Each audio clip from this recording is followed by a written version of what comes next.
has other ways. That statement touched me, but I'm thinking, in the midst of all this storm,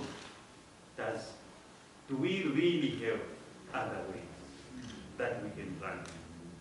This is where it takes us to the book of Mark, where we had a beautiful scripture reading from the young man. Yes, and we will revisit now the chapter 4 of Mark. But this time we are going to make use mainly of verses 36 to 38. And the conclusion of it, the young man just said it. Verse 36 reads, "When they had left the multitude, they took him along in the boat as he was, and the other little boats were also with him. And a great windstorm arose, and the waves beat into the boat, so that it was already filling." Verse 38. "But he was in the stern, asleep on a pillow. And they woke him and said to him, 'Teacher, do you care that we are perishing?'" They woke him up and asked one simple question: "Do you care if we are perishing?" As if they were the only people that were going to perish, and he wasn't going to perish with them. They are now so concerned about themselves. "You, how thou sleepest, and when we are perishing, do you care if we are perishing?" Being a Christian does not give us any immunity of the problems that we face in life. We live in a sinful world, and therefore we experience the same challenges and difficulties that everyone goes through. This is why even they are asking you, do you get angry? Because they are wondering, if you are living in this world, how come you present different to this problem? It's not that there is immunity in the problem. You are in there. But it is the way that we go through the problems that makes a difference. Yeah. The difference that we have with everyone else is that we live in a hope where that we will be guaranteed a life and a life eternal. That is the only difference that we have. We are hopeful that we will be guaranteed eternal life. Yeah. And that's what holds us together, and that's what matters most to us. So our suffering is never meant to be eternal, but our residence in the new kingdom is meant to be eternal. Storms will come, storms will go. Our faith should sail us to the other side. Amen. And the question will be, who is in your boat? Allow me to point out a simple lesson that I get from these two verses that we read. Mark chapter 4, verses 36 to 38. The Apostle Peter also, when I'm looking at those two verses, it reminds me of a statement that he makes in 1 Peter 1, chapter 4, verse 12, where he says, "Dear friends, do not be surprised at the painful trial you are suffering, as though something strange were happening to you. I am seeing here that suffering will be part and parcel of what we should expect. That we will go through this life and we will meet life challenges, and that should not be something that will discourage us.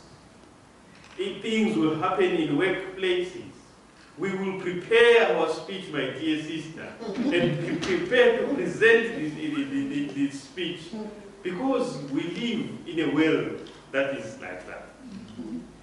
There are so many who do not seem to understand that this is part and parcel of what we need to expect. That suffering is what we will need to go along with as we live in this area. Even myself, when in the storm, when the storm is raging, it seems like all faculties go. Because I kind of forget every promise that is there in the Bible. And doubt, fear, and unbelief kicks in. I don't know about you. You know, the verses, those promises that I have in my mind, when in the midst of the storm, when things are really, in the rubber is meeting the road, I seem to lose that. And I ask, where are those beautiful promises? Where God speaks to me and says, I will never leave nor forsake you. And he says, there is no temptation that will befall you, that it is beyond your measure. And if temptation befalls you, I will have found a way out for you. I'm looking at, where is it where God says, if my people who call me, who humbly call me at all times, I will be there for them.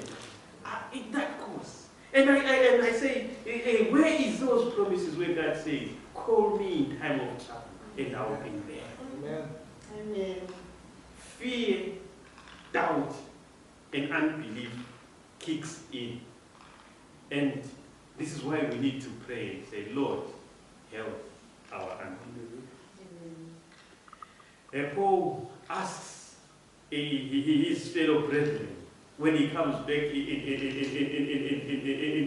the churches, and he finds them doing a different thing altogether, he asks them, who has now bewitched you?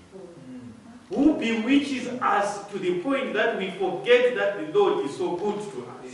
That the Lord has given us these promises that will sail us through a difficult time. But when we are in those storms, we forget everything. It's like we become new creation, new creatures that are just scrounging for survival. Yet the Lord has always pledged that He will continue to bless us in whatever situation we find ourselves. The disciples, in chapter 4, verses 36 to 38, they were shocked that they were in this position.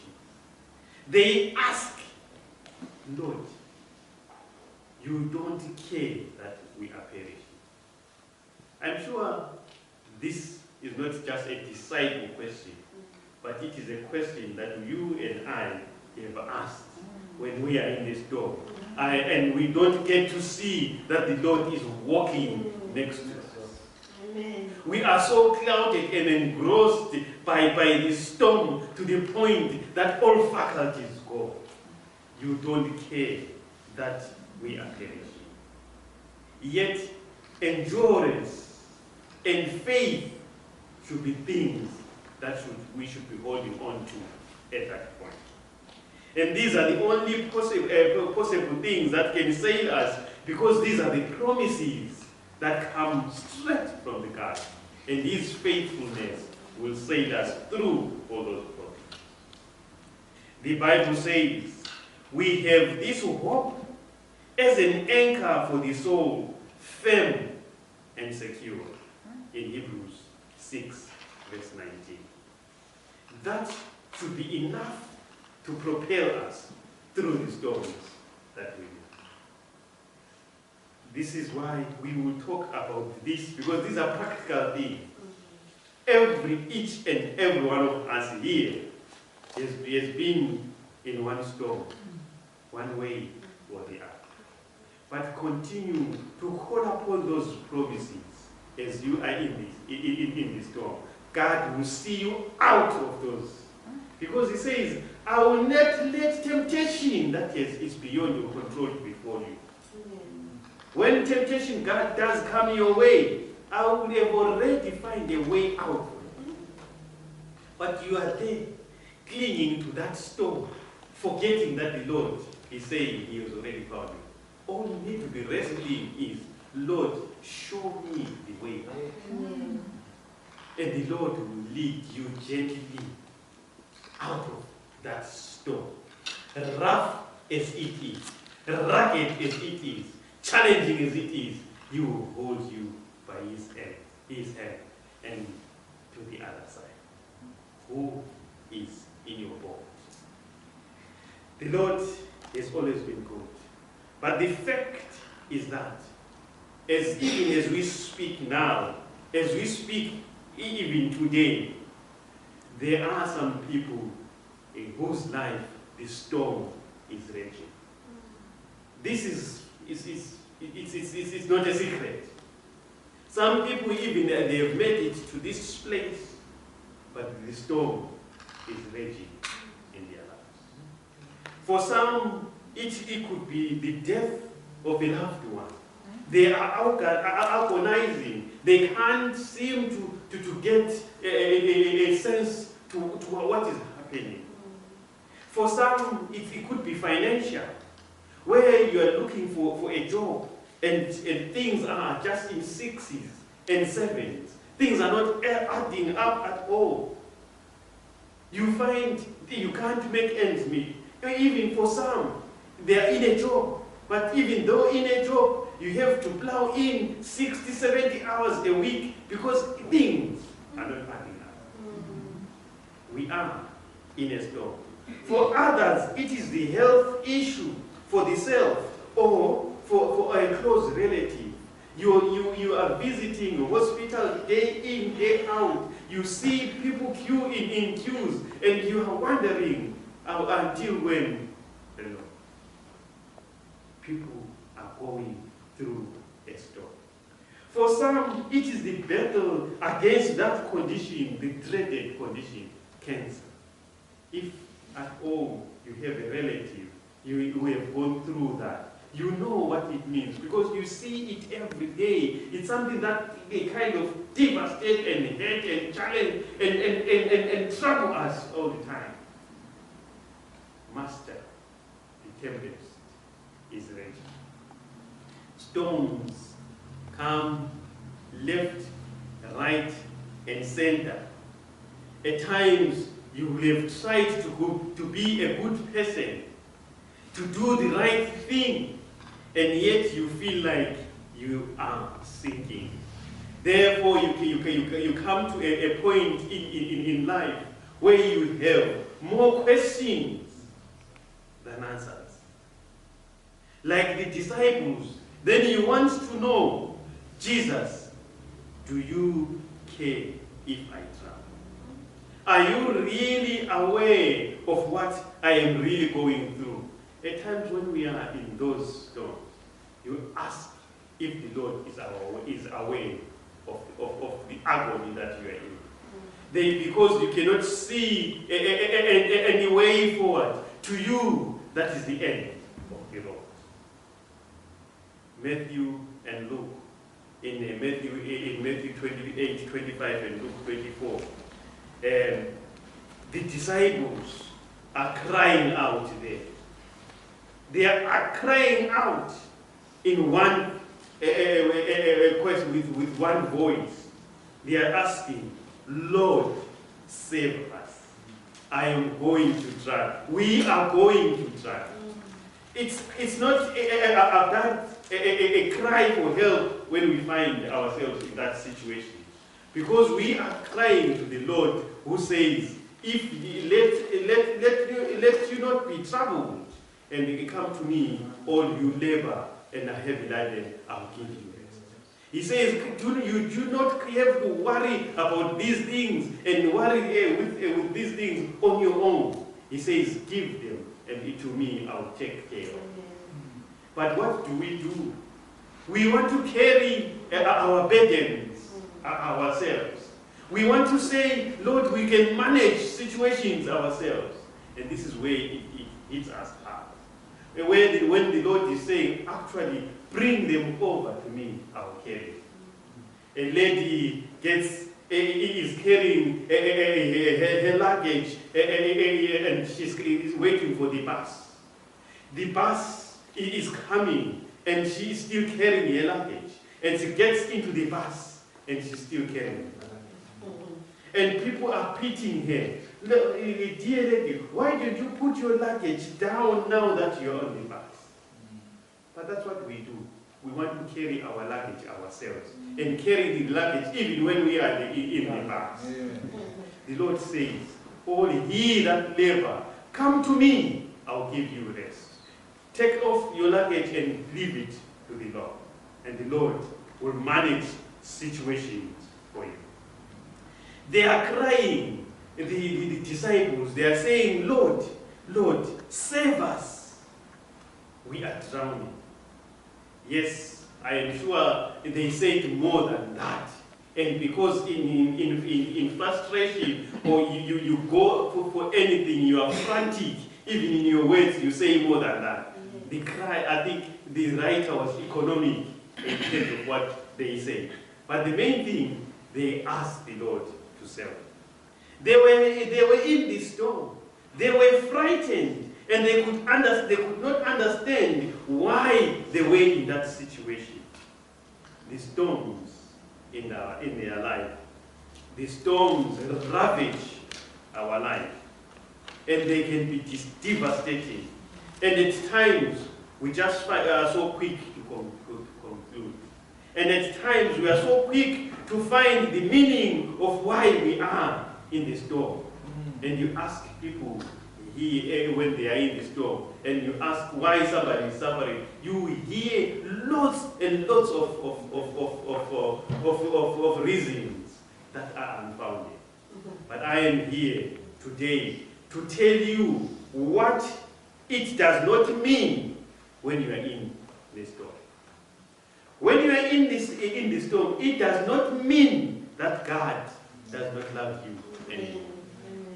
When you are in the storm, it does not mean that God is angry with you.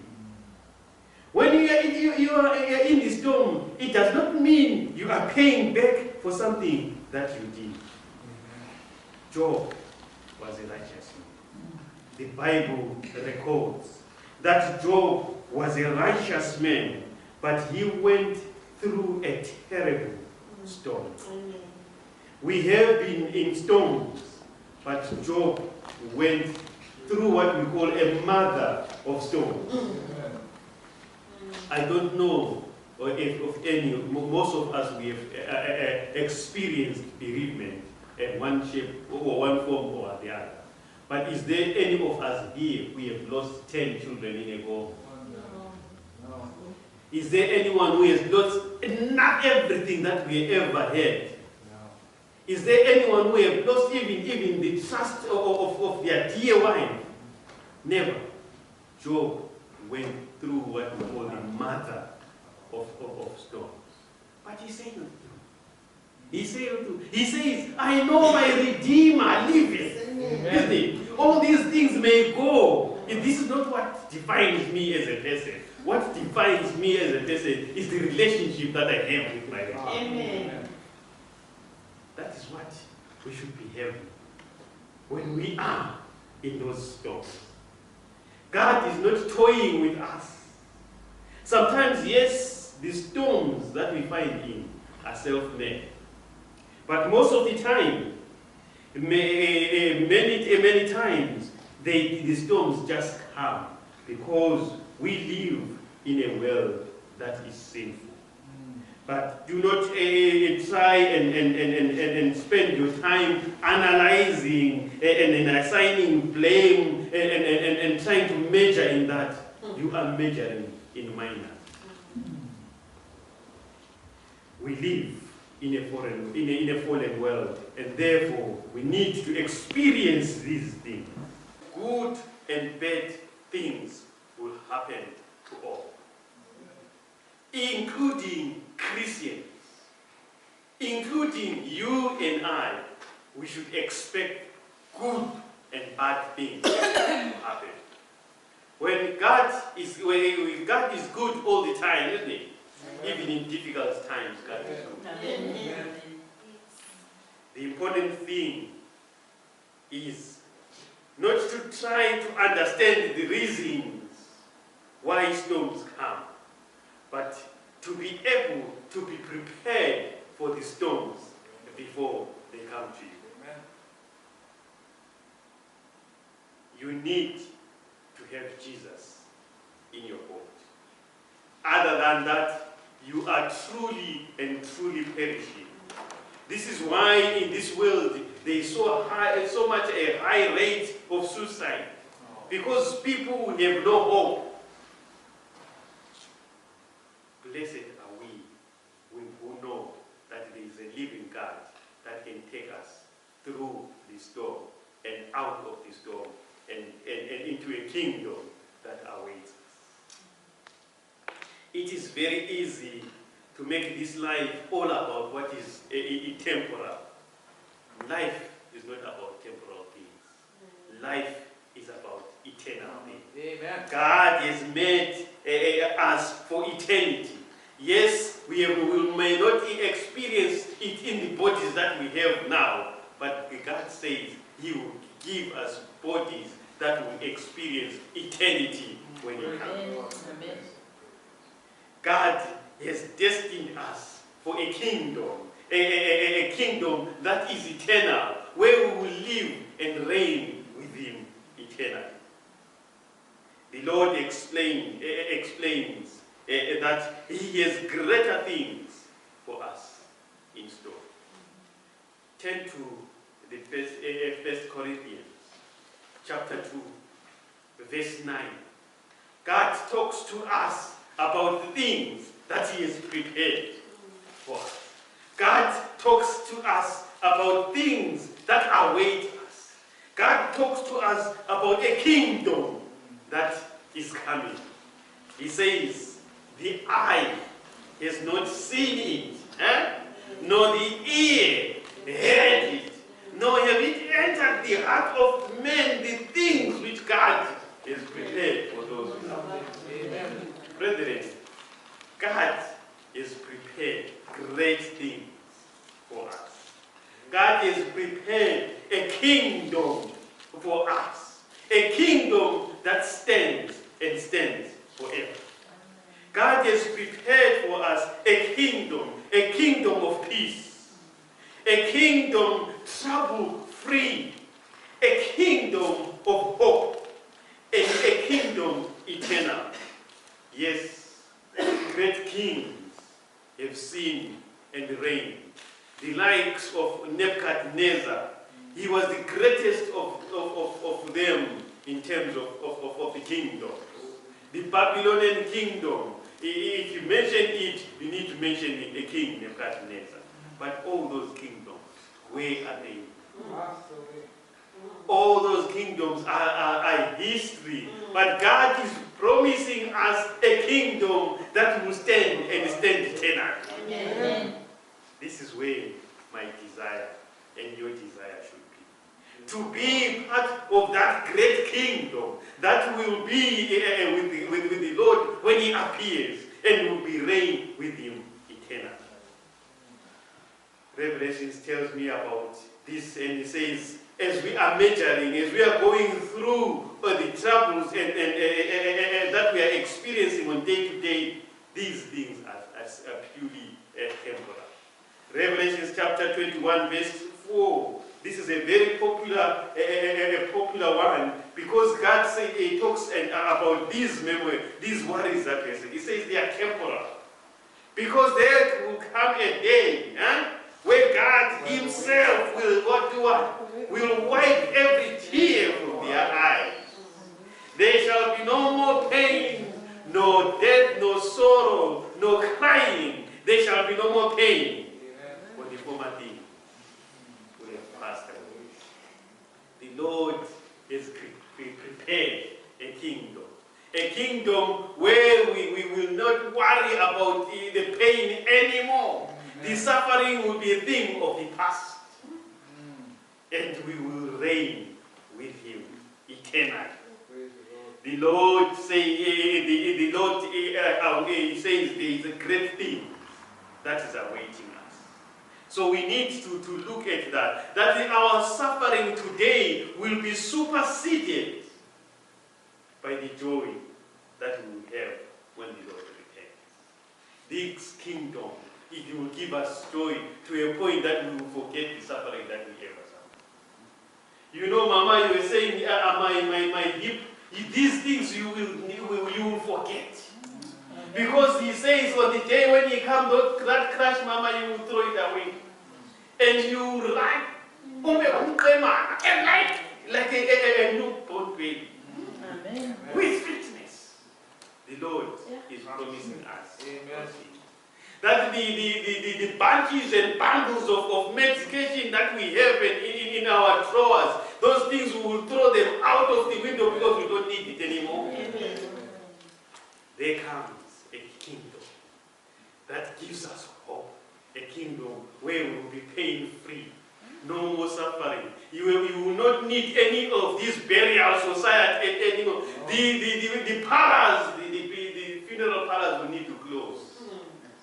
He says there will be no more pain, no more suffering, no sorrow, because the former things will have closed away.